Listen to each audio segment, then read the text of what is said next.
ফয়সাল, ধানমন্ডি ৩২ তো মোটামুটি ধ্বংসস্তূপই বলা চলে। সেখানে তারপর একটা নিরাপত্তার বেষ্টনী তৈরি করা হয়েছিল। এই মুহূর্তে আসলে ঠিক কি ঘটছে সেখানে জানাবেন। বেশ বিক্ষুব্ধ হয়ে তারা রাস্তায় নেমে আসেন এবং তারা বেশ কিছু প্রথম আলো ডেইলি স্টার সহ এই ৩২ নম্বরে জড়ো হন এবং ৩২ নম্বর আপনি জানেন যে আগে থেকেই কিন্তু অনেকের ধ্বংসস্তূপে পরিণত হয়েছে। তারপরেও তারা ৩২ নম্বরকে পুরোপুরি গুড়িয়ে দেওয়ার জন্য নিয়ে এখানে হাজার হাজার মানুষজন এখানে জড়ো হয়েছে এবং তারা তাদের সাধ্যমতো কিংবা হাতুড়ি দিয়ে তারা চেষ্টা করছেন যাতে বাকি অংশটুকু রয়েছে সেটুকুও তারা ধ্বংস করে দেওয়ার জন্য মূলত তারা এখানে এসেছে।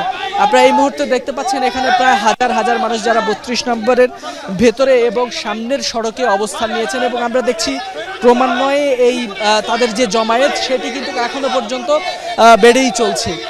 আমরা কথা বলছিলাম তাদের সাথে, কয়েকজনের সাথে, তারা বলছিলেন যে এই ৩২ নাম্বার হচ্ছে যেহেতু আওয়ামী লীগের কেবলা, তাই তারা এটাকে পুরোপুরি ধ্বংস করে দেওয়ার জন্য করার দাবি করছেন এবং তারা বলছেন এটি যতদিন থাকবে ততদিন আওয়ামী লীগ তত বেশি তারা তাদের মতো করে সন্ত্রাসী কার্যক্রম চালাবে, তাই তারা এটিকে ভেঙে দিতে চান। এ কারণেই মূলত তারা এখানে জড়ো হয়েছেন এবং এটি এই ৩২ নম্বরে যে ভাঙা বাড়িটি রয়েছে সেটি আরও ধ্বংসস্তূপে বা পুরোপুরি ধ্বংস করার জন্যই মূলত এসেছে। তারা এখানে এসে হাদিকে নিয়ে স্লোগান দিচ্ছেন।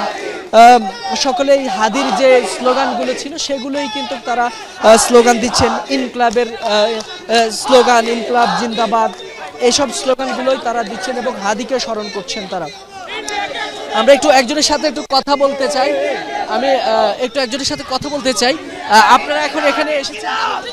আমরা আসলে এখানে এসেছি, ফ্যাসিস্টের উত্থানটা তো আসলে এখান থেকেই, এই ধানমন্ডি ৩২ থেকে। এটারে বহুবার চেষ্টার পরও সম্পূর্ণভাবে নিমিষের সাথে শেষ করে দেওয়া যায় না। এখনো পর্যন্ত সামান্য অবশিষ্ট এখনো রয়েছে।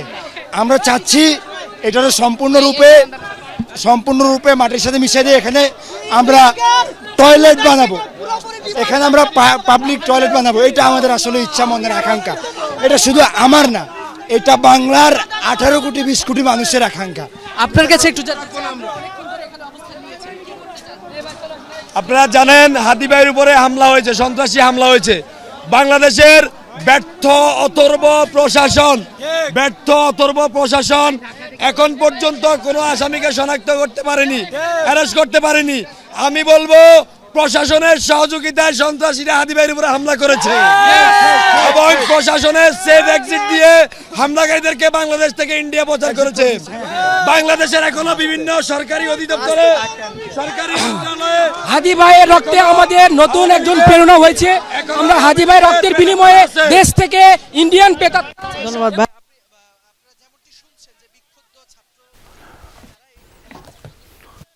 সাধারণ মানুষ তারা বলছেন যে এই ৩২ নাম্বার থেকেই ফ্যাসিবাদের উত্থান হয়েছে। এই কারণেই মূলত তারা এইটিকে যেটি এখনো অবশিষ্ট আছে সেই বাড়িটিকে পুরোপুরি তারা ভেঙে ধ্বংসস্তূপে পরিণত করতে চান এবং তারা বলছেন যে ভারতীয় যে আধিপত্যবাদ সেটির বিরুদ্ধেই তারা মূলত প্রকাশ করছেন এবং আপনারা দেখতে পাচ্ছেন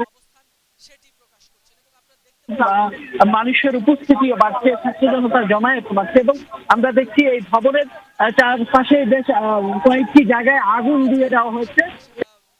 বাহিরে ভাঙার কাজ চলছে, যে যেভাবে পাচ্ছেন হাতুড়ি দিয়ে, কেউ ইট দিয়ে, কেউ পাথর দিয়ে তারা আসলে এই বাড়ির যে ভাঙা অংশ সেটিকে যে অবশিষ্ট অংশ সেটিকে তারা ভাঙার চেষ্টা করছে।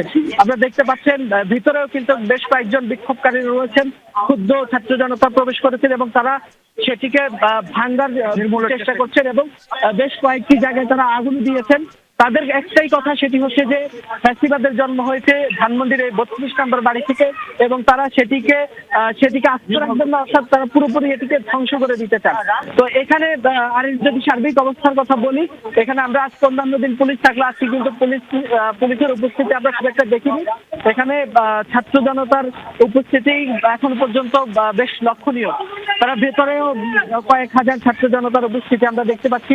সেই সাথে ধানমন্ডির ৩২ নম্বর যে সড়কটি রয়েছে, অর্থাৎ বাড়ির ঠিক সামনের সড়কটি, সেখানেও প্রায় হাজার হাজার মানুষজন জড়ো হয়েছেন এবং তারা